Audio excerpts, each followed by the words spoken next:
Bonjour et bienvenue sur le Serena Talk Show. Nous recevons aujourd'hui Emma, plus connue sous le nom de Emma Healthy Fit, notamment sur le réseau comme Instagram. Emma a 29 ans et elle va nous partager son expérience en tant qu'influenceuse et nous parler particulièrement de la nourriture healthy. Là, on entend souvent parler de toi sur les réseaux sociaux, notamment tu es spécialisée sur Instagram. Qu'est-ce que tu peux nous dire de toi ? Alors, donc, j'ai 29 ans, je suis maman d'un petit garçon et du coup, à travers mes réseaux sociaux, je partage mon mode de vie qu'on appelle healthy. Donc, et qu'est-ce que tu donnes exactement à comme adjectif, quelle dimension tu donnes à cet adjectif healthy? Alors, en fait, healthy, c'est simplement la traduction de sain en anglais. Ouais. On pourrait traduire mon pseudo comme Emma saine et sportive. Donc, fit, c'est le diminutif de fit girl, donc pratiquante sportive. Donc, tu fais du sport et en même temps, tu allies nourriture saine. Voilà, en fait, c'est un tout. C'est une hygiène de vie, en fait. Et tu mets en avant le côté healthy. Donc, tu as de la connaissance dans ce domaine. Alors, je partage en fait mon mode de vie sur les réseaux sociaux, donc j'ai pas besoin de diplôme pour partager. Donc en fait, je mets des photos de mes plats, de comment je m'alimente. Je donne des recettes aussi parce que les gens me demandent les recettes. C'est du simple partage en fait, donc il n'y a pas besoin de diplôme pour partager son mode de vie. D'accord. Et tu penses quand même te spécialiser dedans ou pas? Oui. Alors en fait, je suis actuellement en train de me former. Oui. Donc je suis étudiante en naturopathie. D'accord, et ça se passe bien? Ouais. D'accord. Alors, on va jeter un petit coup d'œil donc sur ton compte Instagram. Je vois que tu as quand même de très belles photos. Merci. Est-ce qu'on peut dire que pour toi, malgré tout, donc la nourriture healthy, c'est quand même une passion au final? Alors, pas que la nourriture healthy en fait. C'est pas que l'alimentation et que la nourriture. C'est vrai que sur mes réseaux sociaux, il y a beaucoup de photos du coup de bouffe, clairement. Ouais. Mais c'est un tout, comme je disais, c'est une hygiène de vie en fait. Donc, c'est pas que l'alimentation. Et tu tournes à peu près à combien d'abonnés? Alors là, actuellement, sur Instagram, j'ai à peu près 3070 followers. D'accord. Moi, j'ai une question parce que, donc, dernièrement, on avait reçu Letty Utopia. Pourquoi vous passez toutes par Instagram? Alors, moi, j'ai commencé Instagram, en fait, parce que je l'ai utilisé comme un genre d'album photo. Parce que c'est une galerie, en fait, simplement. Donc, on voit bien les photos. Et c'était comme un album photo que je partageais d'abord avec mes proches, ma famille, mes amis. Et après, c'est vrai qu'au fil du temps, il y a des gens que je ne connaissais pas qui se sont abonnés. Et aujourd'hui, j'en suis à 3000 followers. Mais parce que c'est un album photo. Donc, c'est un bon support pour partager, ouais. D'accord. Et avec tes abonnés, est-ce que tu as des interactions quand même assez souvent? Ouais, tous les jours. Et quel retour ils ont par rapport à ce que tu partages? Alors, j'ai beaucoup de messages privés. Donc, tous les jours, j'en ai à peu près, je sais pas, entre 30 et 50 en fonction des jours.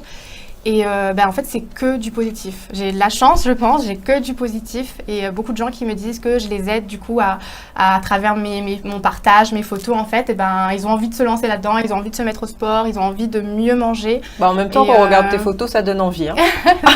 C'est très joli et moi, je me demande, est-ce que c'est pas un peu la fin des photographes et des professionnels? Parce qu'après tout, maintenant, en tant que toutes les influenceuses, les Instagrammeuses, vous formez vous-même maintenant à faire vos propres photos, vos propres vidéos.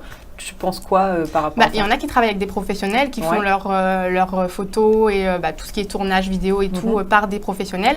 Moi, personnellement, non, parce que aujourd'hui, je ne gagne pas ma vie avec les réseaux sociaux. Donc, et quel est ton but notamment? Alors, moi, je travaille actuellement dans le commerce, je suis salariée. Et donc, j'entame une reconversion professionnelle pour devenir naturopathe. Donc, les réseaux sociaux, pour toi, c'est vraiment un outil de communication au final? C'est un outil de communication, c'est un support. Et le but premier, c'était vraiment du partage, en fait, avec mes proches et ma famille. Et petit à petit, du coup, ça s'est tourné un peu vers tout le monde. C'est beaucoup de plaisir, mais c'est vrai que si je peux gagner des sous grâce à des publications sur les réseaux sociaux, c'est bien, c'est sympa, mais c'est pas mon but, non. Et qu'en est-il de tes collaborations? Alors, j'ai quelques collaborations, notamment avec les Blowpin. Donc, on est un petit groupe en fait d'influenceuses. Vous êtes combien? On est 5. D'accord. Voilà, donc on a quelques collaborations en fait avec, ça peut être des marques, des enseignes, des restaurants, voilà, qui vont faire appel à nous en fait pour promouvoir leur activité ou le lieu dans lequel ils nous reçoivent. Et on va faire ça sous forme de petites vidéos. Donc là, on a bientôt une petite vidéo qui sort. Ouais. Voilà. Mais au niveau des Blopin, c'est les entreprises qui vous contactent, c'est des domaines particuliers ou bien c'est... Non, en fait, on a tout un univers qui est complètement différent. Oui.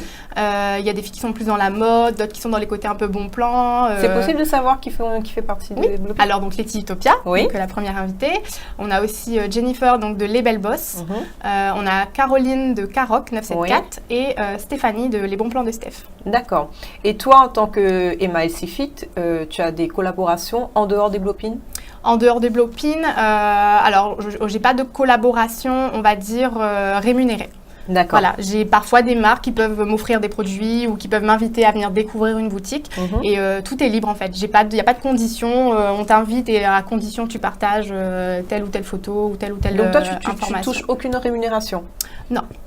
À part avec les Blopin, ça m'est arrivé d'être rémunérée, mais au-delà de ça, en fait, j'ai des demandes de partenariat et ça m'arrive souvent de refuser. Quel échange tu as, notamment à travers ces collaborations? J'en cherche pas, en fait. Si ça vient à moi et que ça m'intéresse, j'accepte. Parfois, ça vient à moi et ça m'intéresse pas. D'accord. Donc souvent, j'ai refusé. Et c'est pas un but en soi, en fait. Donc c'est un petit plus, hein, s'il y en a qui sont intéressantes, pourquoi pas. Mais... Si je te demande ça, c'est parce qu'en fait, lors de la dernière interview, j'ai un abonné qui m'a posé la simple question, mais il voulait savoir une fourchette à peu près de combien vous pouvez toucher en tant qu'Instagrammeuse. C'est difficile à dire en fait. Nous, on utilise Social Blue Book. C'est une plateforme en fait qui nous permet d'évaluer la valeur en fait d'une publication. Ça peut être une photo, ça peut être une vidéo, plusieurs photos, plusieurs vidéos.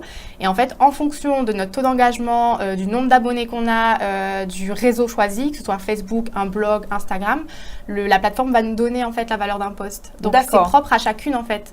Et ça varie énormément. Je sais qu'il y a des gens qui gagnent leur vie avec ça, qui touchent plus de 10 000 € par mois. Alors moi, j'ai fait mes petites recherches sur toi quand même. Et j'ai trouvé une petite vidéo d'une de tes collaborations avec Fit Marmite, si c'est bien ça. Oui.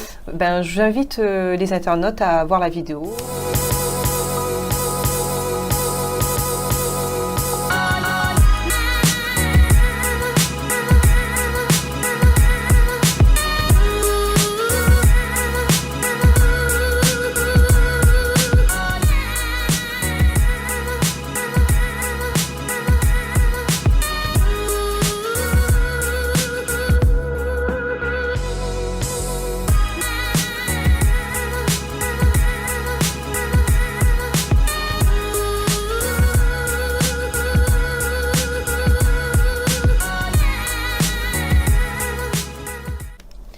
Alors, j'aimerais savoir comment ça s'est passé, cette collaboration.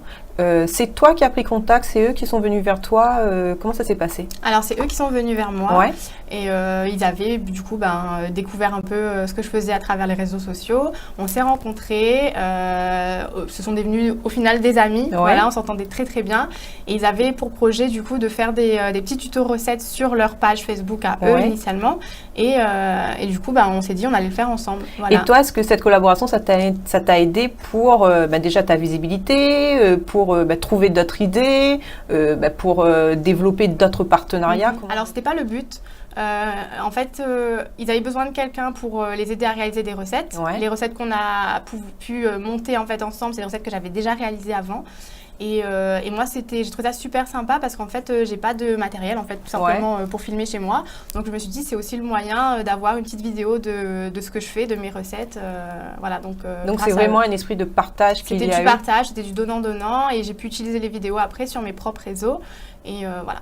Et je présume que tu n'acceptes pas toutes les collaborations. Non. Donc ça fait partie quand même, le partage, ça fait partie quand même une de tes valeurs primordiales pour accepter des collaborations. Peut-être que tu te bases pour accepter des contrats ou pas? Alors, déjà, au niveau des contrats, il faut que ce soit dans mon domaine, dans mon univers. J'ai eu beaucoup de demandes de collaboration qui, pour le coup, se collaient pas du tout avec l'univers du bien-être, de la santé, etc. Et, tu en as eu beaucoup tu as fait beaucoup de refus ou pas? Alors, non, je dirais pas beaucoup, mais oui, quelques-uns. Quelques-uns, quelques-uns. Il faut, du coup, forcément que ça colle à mon univers et que ce soit honnête. Voilà. Ça, c'est vraiment tes valeurs à toi, partage, honnêteté. Et le plaisir aussi. Et le plaisir. Il faut que je prenne plaisir, C'est sûr, vaut mieux. Et il faut savoir en fait qu'en Europe, il y a 43% des habitants qui décèdent de maladies cardiovasculaires, notamment dû à la mauvaise alimentation, etc. Tu penses quoi de tous ces chiffres en tant que spécialiste finalement de la nourriture healthy? Ouais, alors c'est un fait, c'est triste je trouve. Et c'est pour ça aussi que je me tourne vers la naturopathie aujourd'hui.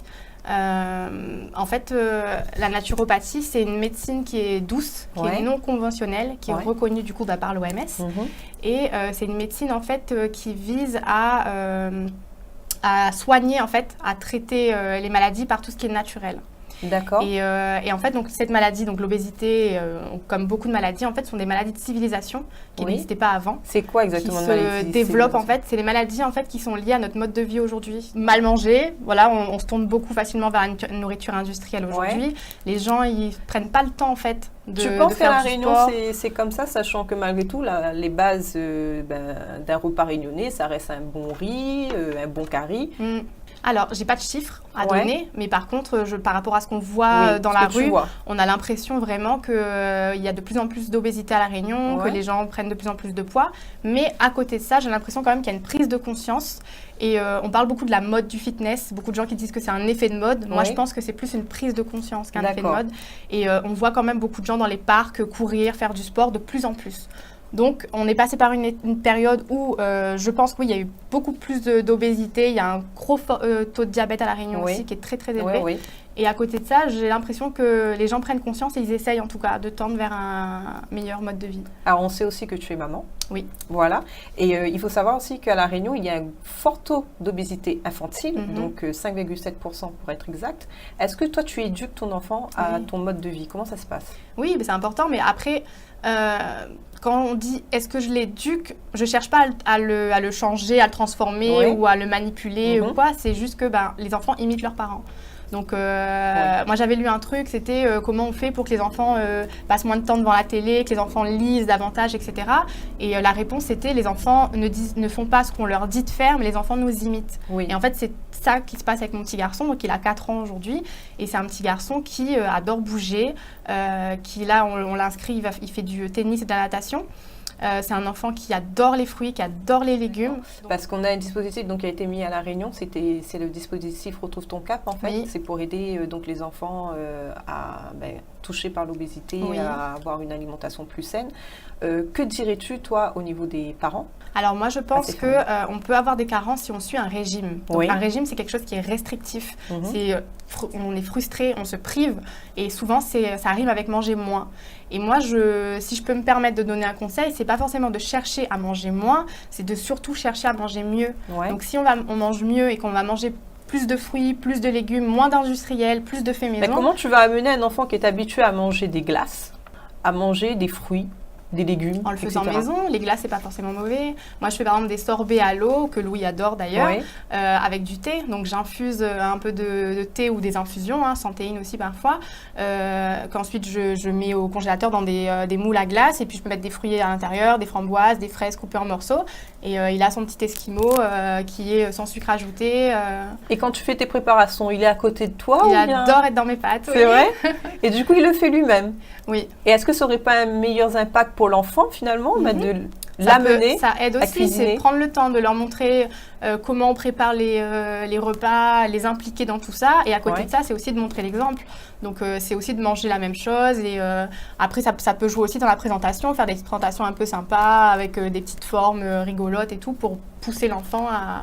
Donc, au final, il ne faut pas l'imposer, il faut l'accompagner. Pour moi, c'est ça, ouais. Il faut montrer l'exemple, il faut accompagner, il faut parler aussi, expliquer les bienfaits des aliments. Moi, par exemple, je dis jamais à Louis un aliment fait grossir ou un aliment fait maigrir parce que, bon, déjà, pour moi, c'est faux. Et c'est de lui dire, ça va te faire grandir, ça va te donner des vitamines, ça va te donner de l'énergie. C'est des choses positives et il se dit, mais j'ai envie de le manger parce que, oui, ça va me faire du bien, quoi. D'accord. Et quels sont tes objectifs, toi, à long terme? Alors, à long terme, d'obtenir mon certificat en naturopathie et pouvoir, du coup, aider le maximum de gens à vivre, à adopter une bonne hygiène de vie, mais dans le plaisir, en fait. D'accord. Et si tu visualises une scène où tu as pleinement réussi, ce serait quoi? Une scène où j'ai pleinement réussi, déjà, je peux parler par rapport à ce que j'ai aujourd'hui Oui. comme information. Donc, j'ai pas mal d'abonnés qui m'écrivent en me disant que je les inspire et que je leur donne envie. Et que souvent, quand ils pensent à tout ce qui est voilà, alimentation, perte ou prise de poids, c'est des choses qui sont restrictives, c'est du négatif et ça donne pas envie. Et que moi, à travers mes réseaux sociaux, en fait, j'inspire, mais dans le côté positif. Et sachant que tu es salarié, comment tu allies finalement toutes ces activités en même temps? En fait, c'est naturel. C'est naturel, ça fait partie de mon mode de vie, c'est des priorités que j'ai au final. Ça fait partie de mes journées. Je me lève, je me prépare mon petit déjeuner, je me prépare, je vais travailler, je me fais toujours mes lunchbox que j'emmène au travail. Ouais. Ça fait partie des étapes en fait de ma journée, comme se brosser les dents, prendre sa douche. C'est naturel. Et j'ai une dernière question pour toi, pour clôturer ça. Est-ce que tu t'éclates? Oui. Ouais. J'espère que ça se voit. J'espère aussi. Ouais, non, si, je prends beaucoup de plaisir, je m'éclate, ouais. Et je pense que tes abonnés, ils doivent bien le ressentir à travers... J'espère. Voilà. Donc, je vous remercie. Merci à toi, Emma, d'être venue sur ce plateau aujourd'hui. Je vous invite à retrouver donc Emma sur Instagram, sur sa page Facebook. Donc, je vous remercie grandement d'avoir participé à l'émission. Et je vous dis à bientôt sur Serena Talk Show.